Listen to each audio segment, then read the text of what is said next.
Welcome. If you want to transfer data from Android smartphone to your Meizu 16, for the first you have to get application to transfer data.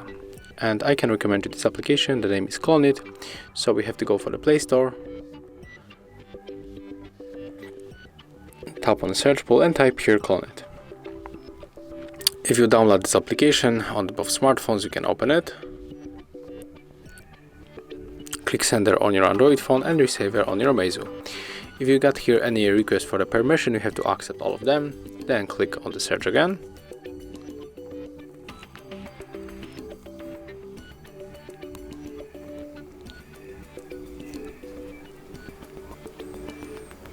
Click on this Android share icon. And we have two ways to connect. We can scan this code, but also we can input the password manually. So pick your way. I'm going with the QR code. Accept the request. And right now, if you want to send everything, you have to click on all of these icons and then just click start.